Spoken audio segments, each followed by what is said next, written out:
Hi. I'm Riley. Let me take you to the moment everything shifted, the day I realized some wounds don't bleed. They watch. They wait. And then, when you least expect it, they bite. I walked into that interview thinking I was ready. Not just prepped. Ready. Resume printed on thick paper, hair slicked into some version of professional confidence, breath steady, until it wasn't. Because what I didn't know was that I was walking into a setup. Not the twisty, crime drama kind. No. This was colder. Cleaner. More surgical. She was there. My sister. If you like this story and it touches your heart, let us know in the comments below. Please like, share, and subscribe to give us more motivation to create better content. Not the one who braids your hair or shares secrets under blankets. No, my sister Savannah was the kind who turns silence into sharp edges. She didn't just ruin my chances.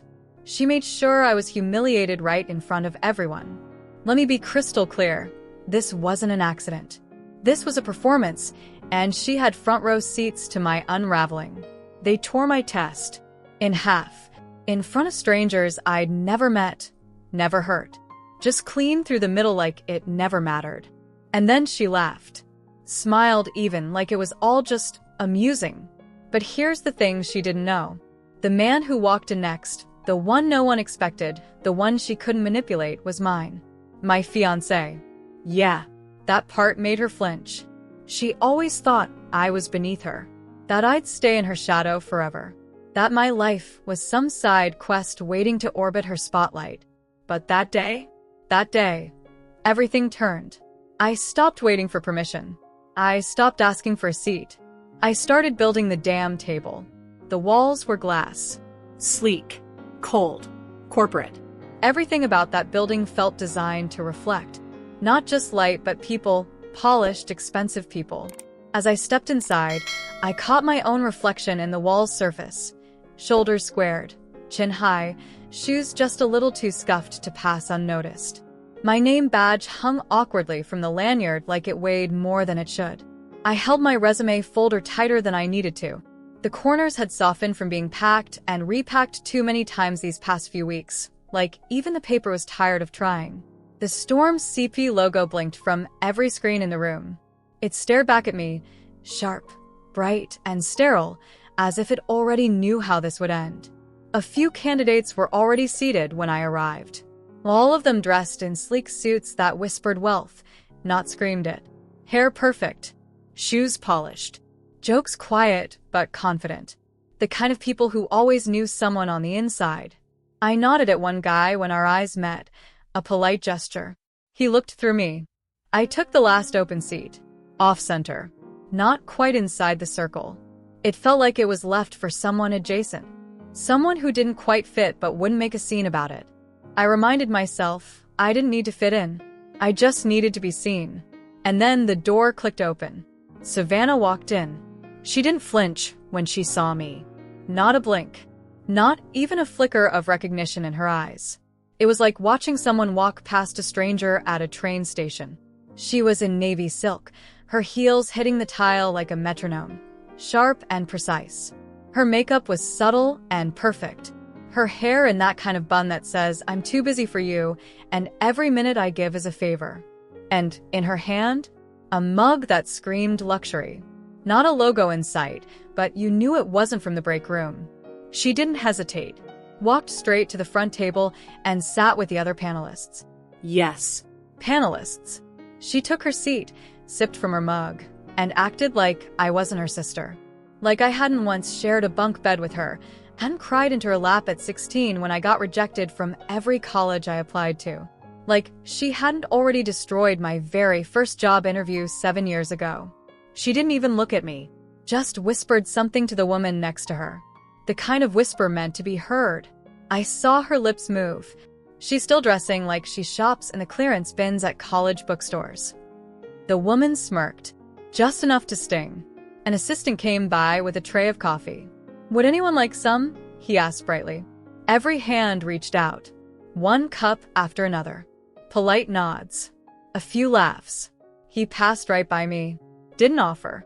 Didn't even glance my way. I didn't say anything. Didn't have to.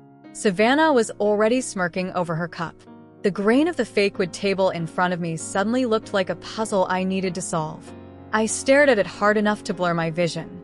Tried to focus on my breath. One beat, then another. I reminded myself, I'd earned my way here. I remembered the nights hunched at my desk learning system design from scratch. I remembered piecing together freelance contracts while my ex said it was a cute phase. I remembered Savannah accidentally sending my portfolio to the wrong client on my birthday. I told myself I wouldn't run this time. Not from her. Not from this. But in that moment, sitting there in the room where she'd already decided I didn't belong, I realized I wasn't just fighting for a job. I was fighting to exist in a space she'd already erased me from. As the names were called one by one, each candidate rising like some perfectly crafted resume brought to life, I sat in my half chair, invisible. Savannah smiled, nodded, scribbled things in her notebook like she actually cared about their answers. The panel laughed at the right moments, asked clever follow-ups, leaned forward in interest. Then they said my name. Savannah didn't flinch, didn't glance up. She just kept writing, as if the sound of me was background noise. I stood. My feet felt heavier than they had a second ago. I walked to the center of the room, heart pounding, and laid my resume in front of her. She looked at it, barely 2 seconds, then slid it to the man next to her like it was a flyer someone left on her windshield. He didn't even pretend to read it. Just set it aside. No eye contact. No questions. Just dismissal. I returned to my seat. A cough behind me. The tick of the wall clock. A quiet shuffle of a paper. That was it. I tried to square my shoulders. Tried to sit tall. Tried not to feel the heat crawling up the back of my neck like shame had found a way, and anyway. She's here?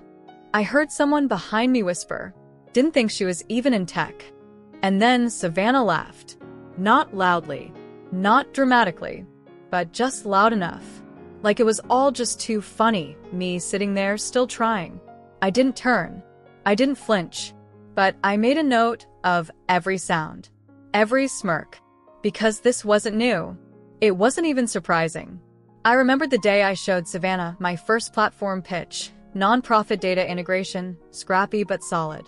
I shared it over wine. Feeling safe. Even proud. If you like this story and it touches your heart, let us know in the comments below. Please like, share, and subscribe to give us more motivation to create better content. A week later, her boutique firm launched a near-identical proposal. Her name on the deck. My words. My vision. She didn't even lie. I didn't say it was mine, she told me, swirling her glass at dinner. People just assumed. I sat there that night, choking on my dessert, while our father toasted her brilliance. To Savannah, the visionary, he said. And Riley, he added, the kind one. Kind. As if that was all I'd ever be. Nice. Replaceable. Forgettable. And right then, back in that interview room, I realized she hadn't just stolen from me. She'd been rewriting me for years. They kept going. Candidate after candidate stepped forward with bulletproof smiles, the kind that say, I've done this before, and I'll do it again. They spoke in curated jargon, leadership mindset, cross-functional alignment, scalable strategy. Savannah leaned in attentively, scribbling things in her notebook like she was impressed. Like she was invested. Me? I might as well have been a chair. They skipped me. Once. Then again. No pause. No explanation. It was like I didn't exist. I sat there, breathing like it was a task I had to remember to perform. I glanced down at my folder, still resting in my lap, the edges worn and soft with weeks of rejection.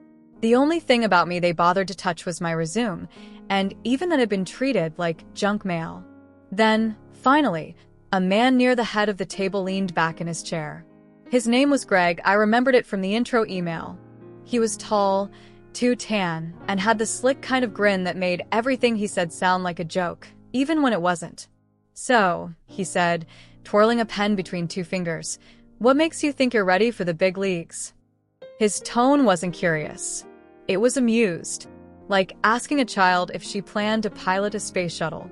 I opened my mouth to answer, but I didn't get the chance. Savannah's hand moved fast, snatching the top sheet of my resume from the stack like it had personally offended her. She clicked her pen, red ink, always red, and began scribbling something across the page. The kind of writing meant to be seen, meant to sting. Even from where I sat, I could make out the words. Wrong major, wrong look, wrong fit, and then, underlined and bold, bleeding across the bottom. Unqualified. She wrote it in all caps, with a pen so red it might as well have been blood. The letters weren't just ink, they were intent. Aggressive. Final. Each stroke deliberate, pressed hard enough that the word wasn't just visible, it was etched. The paper absorbed it like a wound, the red bleeding through layer by layer, staining even the next page. She didn't say a word. Didn't look at me. Didn't even flinch. She slid the paper across the table slowly, deliberately, the way someone lays down damning evidence in a courtroom. Not a gesture of feedback. A verdict. As if the act of writing that one word gave her the authority to dismiss everything I was. As if I belonged to a category she had the right to name.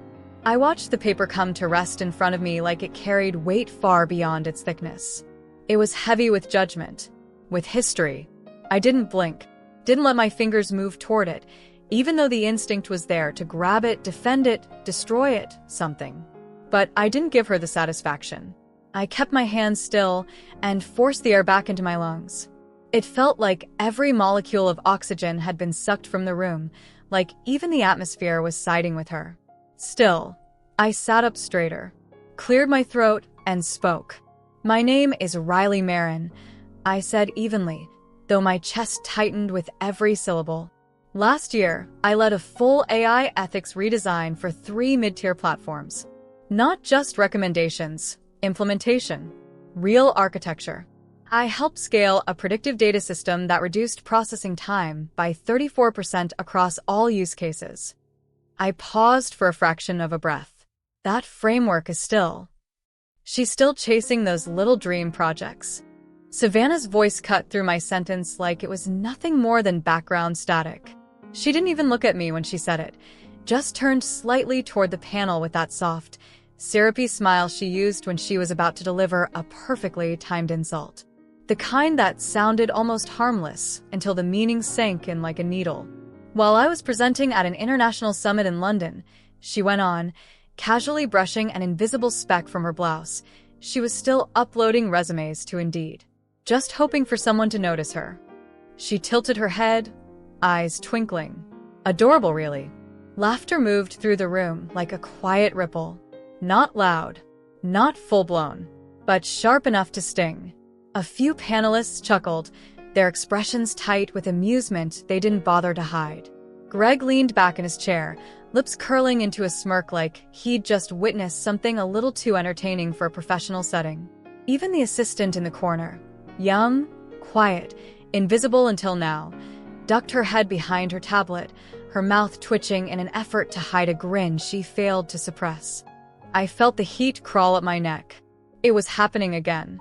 The erasure. The public diminishment wrapped in sugar and status. The narrative being rewritten in real time, one where I was always the punchline, always the afterthought, always the one still trying. But I didn't flinch. Not this time. I didn't drop my gaze. Instead, I looked directly at Savannah. Not the woman in heels and navy silk who now carried herself like a brand. I saw the other version. The one no one else in the room knew. The girl who used to read my private journal entries out loud in front of classmates, just to get a laugh. The sister who once told me my dreams were cute, but that I didn't have the teeth for the kind of world she planned to run. The one who always smiled the widest when I lost. And suddenly, I didn't feel small. I felt clear. Because I finally understood.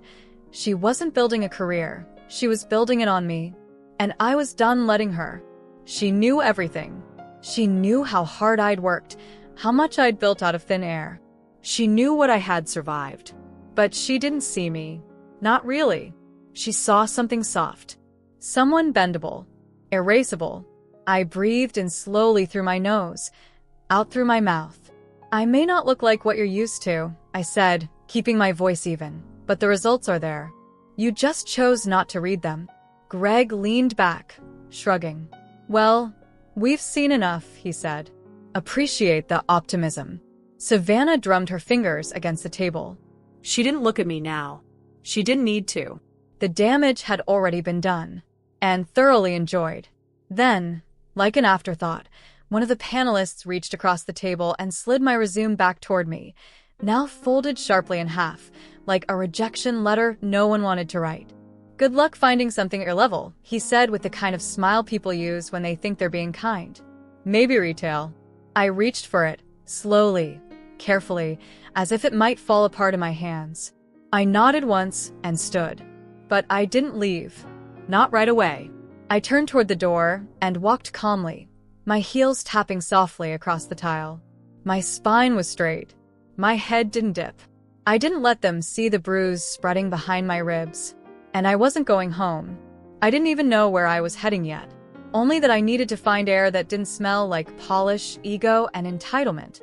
I stepped out of that room with the sound of their laughter echoing behind me. But I didn't break. Not then. Midtown was loud, but not loud enough to drown out what I'd just walked through. The sirens. The honks. The world didn't pause for bruised pride. My heels hit pavement like punctuation. Not running, just moving. Trying to find someplace where I could breathe again.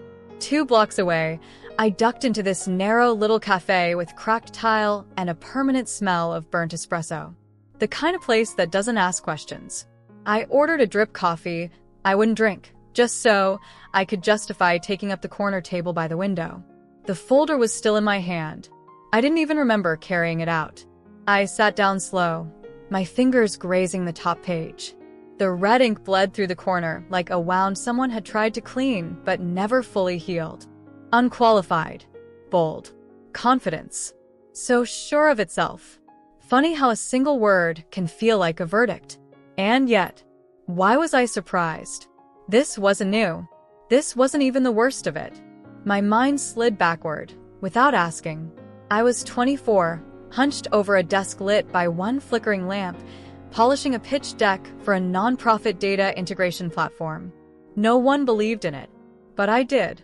I believed in it, and then I shared it with Savannah. We'd had wine that night, laughed about childhood. For a minute, I forgot she weaponized anything that made me glow. A week later, her firm launched a proposal so similar I felt sick. She didn't deny it. I didn't say it was mine, she told me. If people connected the dots, that's not my fault. The job went to a man she referred, someone polished with the right smile. I was left explaining why my idea had already been released, without me. And my father? He laughed at dinner that night, raised his glass. To my daughters. Savannah, the visionary. Riley? She's always been the kind one. Kind. That word lived in my ribs for a decade. Not strong. Not sharp. Just kind. But sitting in that cafe now, with a red-inked resume in my hands, I knew better. This wasn't just sabotage. It was a pattern. A cycle. A campaign to make me small. My phone buzzed, Elias. How did the interview go? I stared at the screen. My thumb started to type. It went exactly how she wanted it to. But I paused. Erased it. That would have been her story, not mine. So I typed one word instead. Fine. And I meant it. Because for the first time, I wasn't collapsing. I was collecting myself. I don't know what made me go back. Maybe it was spite. Maybe it was clarity. Maybe it was the fire finally refusing to go out just because someone she's still chasing those little dream projects? Savannah's voice cut through my sentence like it was nothing more than background static. She didn't even look at me when she said it, just turned slightly toward the panel with that soft, syrupy smile she used when she was about to deliver a perfectly timed insult. The kind that sounded almost harmless until the meaning sank in like a needle. While I was presenting at an international summit in London, she went on, casually brushing an invisible speck from her blouse. She was still uploading resumes to Indeed, just hoping for someone to notice her. She tilted her head, eyes twinkling. Adorable, really. Laughter moved through the room like a quiet ripple. Not loud, not full-blown, but sharp enough to sting. A few panelists chuckled, their expressions tight with amusement they didn't bother to hide. Greg leaned back in his chair, lips curling into a smirk like he'd just witnessed something a little too entertaining for a professional setting. Even the assistant in the corner, young, quiet, invisible until now, ducked her head behind her tablet, her mouth twitching in an effort to hide a grin she failed to suppress. I felt the heat crawl up my neck. It was happening again. The erasure. The public diminishment wrapped in sugar and status. The narrative being rewritten in real time, one where I was always the punchline, always the afterthought, always the one still trying. But I didn't flinch. Not this time. I didn't drop my gaze. Instead, I looked directly at Savannah. Not the woman in heels and navy silk who now carried herself like a brand. I saw the other version. The one no one else in the room knew. The girl who used to read my private journal entries out loud in front of classmates, just to get a laugh. The sister who once told me my dreams were cute, but that I didn't have the teeth for the kind of world she planned to run. The one who always smiled the widest when I lost. And suddenly, I didn't feel small. I felt clear. Because I finally understood. She wasn't building a career. She was building it on me. And I was done letting her. She knew everything. She knew how hard I'd worked, how much I'd built out of thin air. She knew what I had survived. But she didn't see me. Not really. She saw something soft. Someone bendable. Erasable. I breathed in slowly through my nose, out through my mouth. I may not look like what you're used to, I said, keeping my voice even. But the results are there. You just chose not to read them. Greg leaned back, shrugging. Well, we've seen enough, he said. Appreciate the optimism. Savannah drummed her fingers against the table. She didn't look at me now. She didn't need to.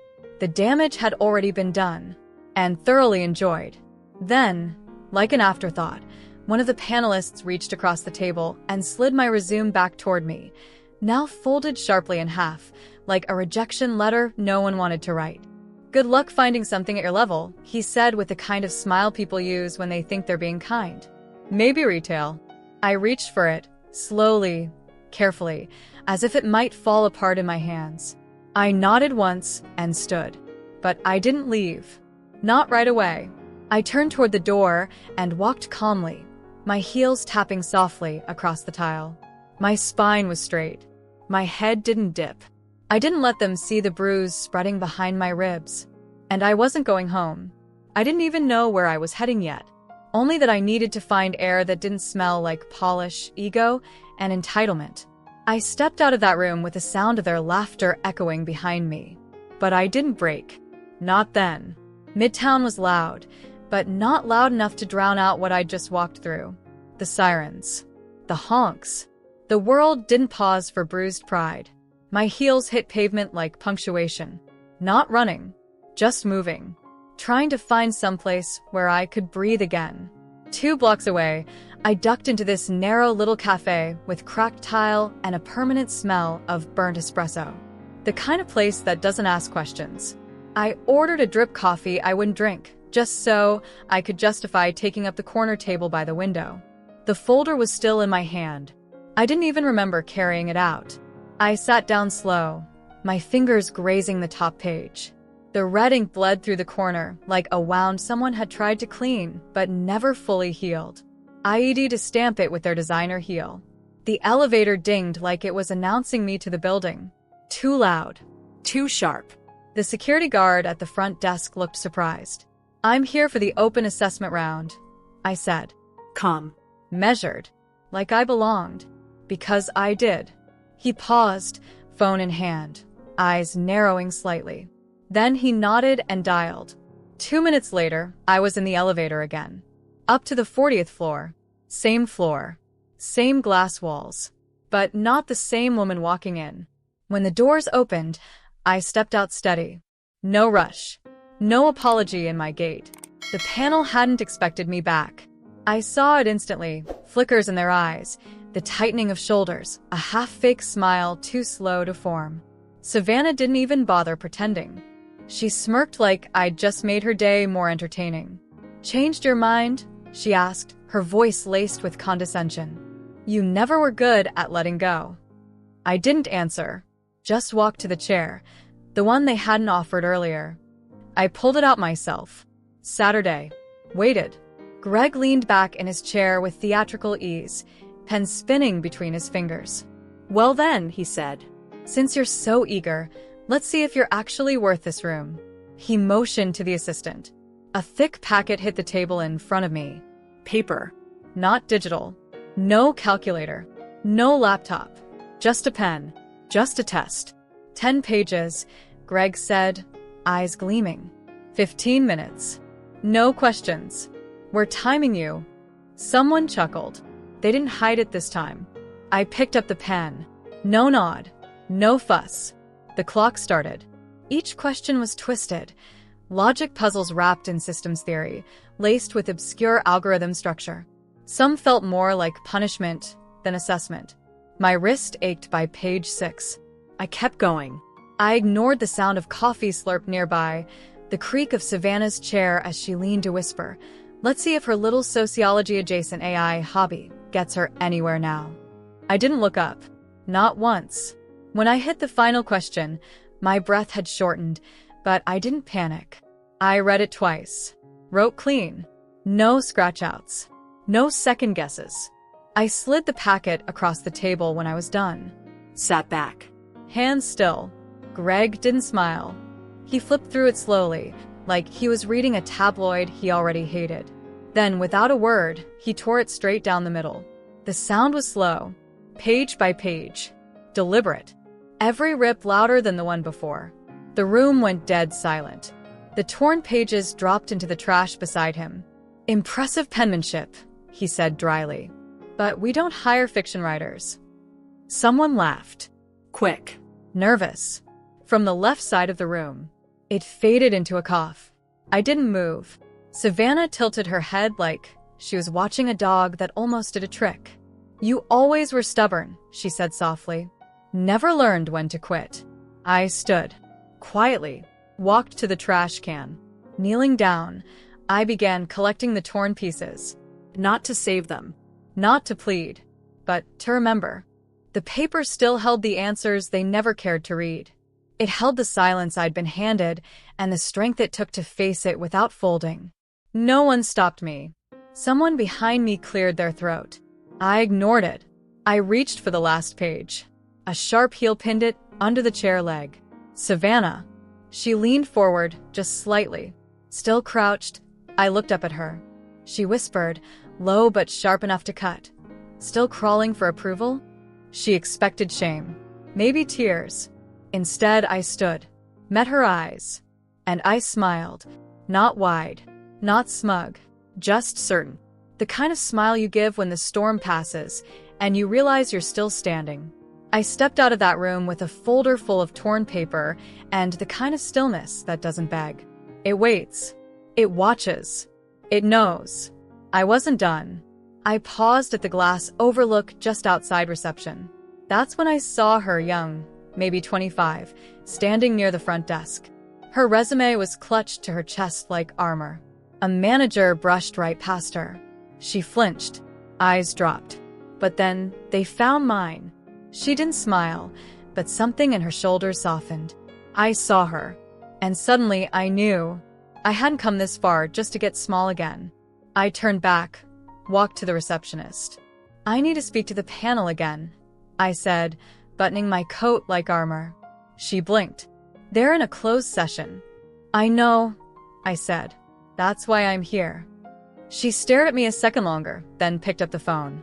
Moments later, I was back in the same room I'd left with scraps in my hand. No one stood. Greg looked up from a folder, already annoyed. Forget your pride on the way out? Savannah exhaled a laugh under her breath. You really don't know when to quit, do you? I didn't flinch. I'm not here to beg, I said. You left something out. Laura tilted her head. What exactly? My record. My work. The parts that actually matter. I placed a small folder on the table. Simple. Clean. Undeniable. Greg opened his mouth, already winding up a dismissal, when the door behind me clicked open. The air changed. Not the kind of change you hear. The kind you feel. like a storm breaking just beneath your skin. Coulter walked in. Tailored black. No tie. Calm as a cliff's edge. Every spine in that room stiffened. Everyone stood. Except me. Savannah's mouth parted. Just slightly. Wait, Coulter? I mean Mr. Brannick. He didn't look at her. He walked straight to me. Placed a hand gently on my back. Soft. Reassuring. Are you okay? He asked, just loud enough for them all to hear. I nodded once. Only me. Now he turned to the room. Still calm. Still unreadable. Interesting, he said slowly. Some of you seem to know me very well. Greg cleared his throat. Sir, if we'd known she was qualified. Qualified. Coulter cut in. Or just human? He walked to the head of the table. Opened the folder I'd left. Spread the contents across the glass. Riley Marin. Freelance architect on 3 of our internal systems.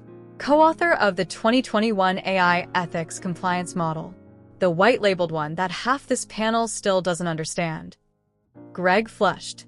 Laura stared at the pages like they'd begun to glow. Coulter slid a photo forward. Metrics report from last quarter. Her work. No signature. But hers. He turned to me. Anything you'd like to add? I looked at them all. Then at Savannah. Her lips parted slightly, like a punchline had backfired and she couldn't find the joke anymore. I was never here asking for a favor, I said. I showed up because I believed I had value. Turns out I had more than that. I had proof. You just didn't bother to look.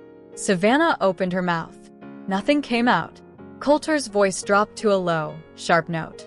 I believe this requires a review of interview practices. Fairness. Conduct. Greg started shuffling papers. It was informal. Exploratory. Not binding. Oh. Coulter said mildly, walking toward the mounted screen in the corner. Then you won't mind us playing back the footage. He picked up the remote. The screen flickered to life. And for the first time, none of them could look away from me. Not because I demanded it, but because they had to. The video started with my voice. Calm. Focused. Explaining the system I'd built, the ethics framework I'd contributed to, the work I had done quietly, steadily, while people like Savannah took credit and space I was never offered. Greg's smug chuckle came next, tinny, but unmistakable. Laura's polite, patronizing smile as she scribbled in her notebook. And then Savannah's voice, clear, cutting, side quest, she'd said.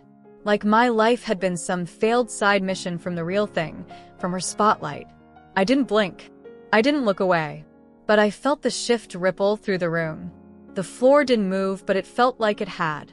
When the footage reached her whisper, "You'll always be beneath me, darling. You know that, right?" A gasp caught somewhere in the back row. I didn't bother turning to see who. The screen went dark. No one spoke. Even the board members on the video call were frozen, muted on their end, but visibly stunned. Then the company's legal advisor cleared his throat, voice flat. This isn't just bad judgment. This is a liability. Greg tried to pivot. I could see the gears turning. But before he could speak, Savannah exploded. She planned this, she said, voice rising. She wanted all of this on record. This was manipulation. I tilted my head, said nothing. The silence rattled her more than anything I could have thrown back. Her eyes locked on me. I introduced you to him, she snapped, pointing like I'd stolen something sacred. Coulter. You wouldn't even know him if it weren't for me. My voice didn't rise. It didn't need to. Yes, I said. And when he chose me, you made sure no one else did. A pin could have dropped. Coulter turned toward her slowly, like he was offering her one last off-ramp. So you admit, he said, his voice chillingly calm, you interfered with her employment referrals? You compromised internal hiring protocol. Savannah scoffed. I was protecting the company from nepotism. I didn't even blink. The only nepotism here was you protecting yourself from comparison. Laura slid her notebook away. Greg suddenly found his shoes fascinating. No one reached for her now. Savannah's voice dropped to something small, almost childlike. I wasn't trying to destroy you. No, I said. You were trying to erase me. Rewrite me out of the picture so you could stand alone in the story. My hands were at my sides. Still. Calm. But my words sliced. Coulter placed a new folder on the table.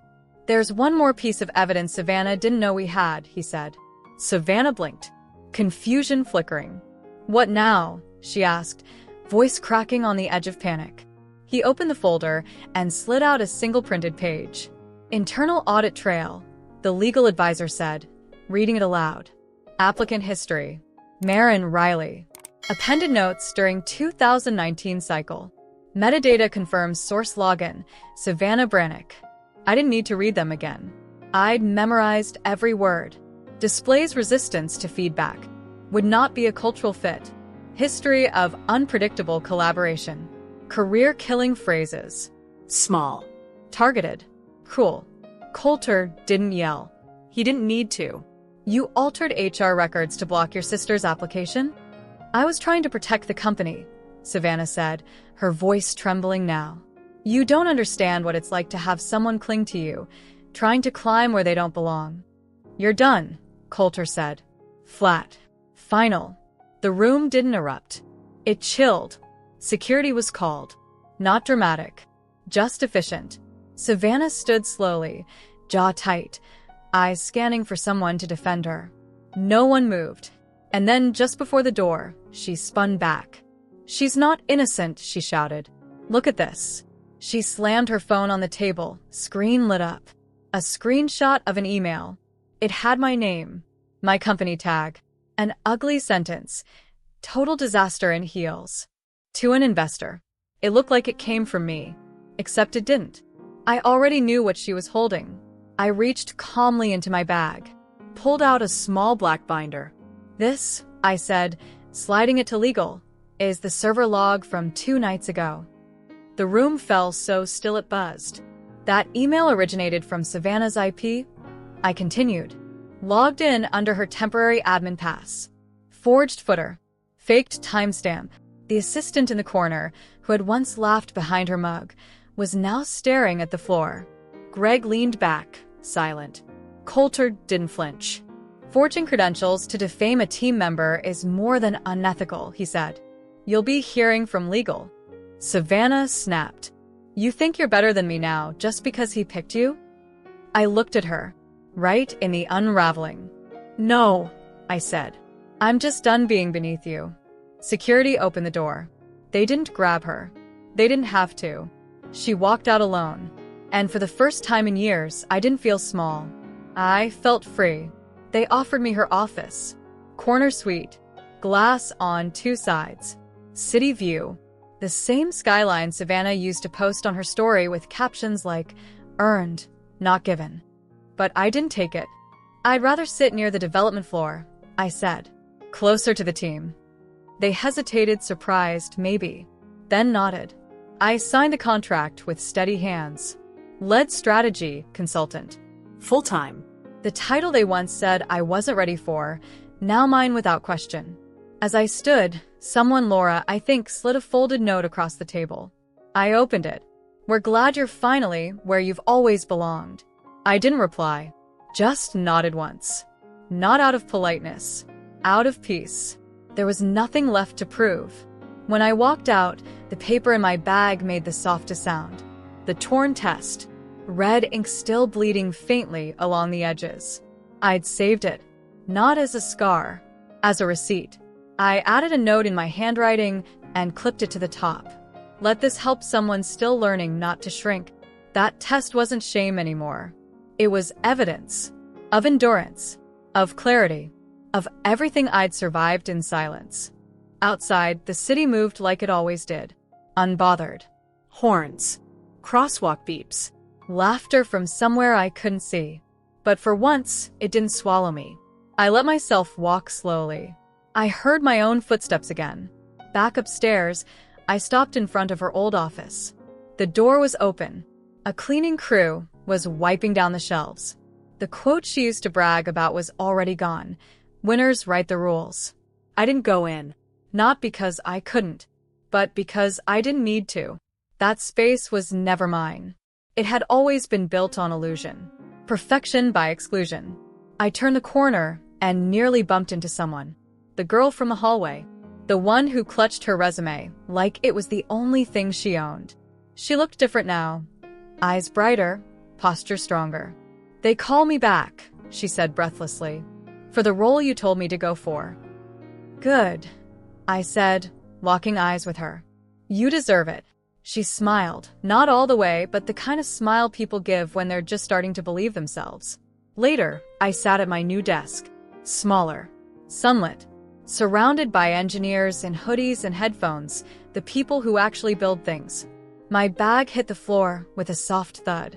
I opened the drawer, taped the torn test back together, and pinned it to the board above my monitor. It looked like a scar. That felt right. I didn't pin it to remember Savannah or the pain. I pinned it because it marked the moment I chose dignity over desperation. And I wasn't going back. My phone buzzed just before sunset. It was a message from my father. I didn't see everything before. "I'm sorry." I stared at it for a full minute, then set the phone down. Not out of anger, out of clarity. He didn't owe me closure. And I didn't owe him a performance to make him feel better about where he stood when it mattered. Some bridges aren't meant to burn, but they're sure as hell not meant to be rebuilt either.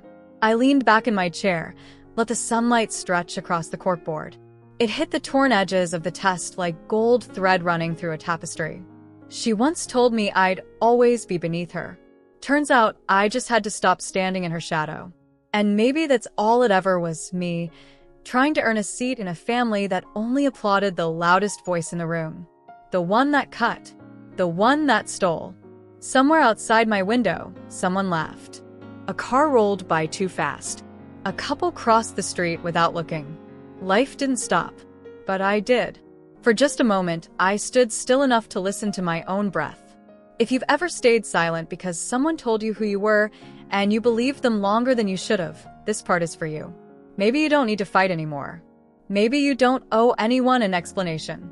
Maybe your power doesn't have to be loud to be real. I reached into my drawer and pulled out one more thing, an old napkin from my first failed client pitch. The ink had faded, but the words were still legible. I pinned it beside the test. No one sees the quiet builder until the building outlasts the storm. That's what they never understood. Sometimes the ones who silence us wear our last name. But strength isn't always rage. Sometimes it's the quiet decision to stop chasing approval and start building your own ground. That's where I am now. My ground. My name. Riley Marin. Still kind. Still sharp. Still here. If this video has brought you deep reflections and a sense of peace, don't forget to hit like to show your support and appreciation. Share your thoughts in the comments, because every share, every story can be a source of inspiration and light for those around us. Subscribe to the channel to continue exploring and learning about profound spiritual values, so that with each passing day, we grow closer to awakening in life. Share this video with those you care about, because a small light can illuminate an entire sky. Let's spread love and peace together.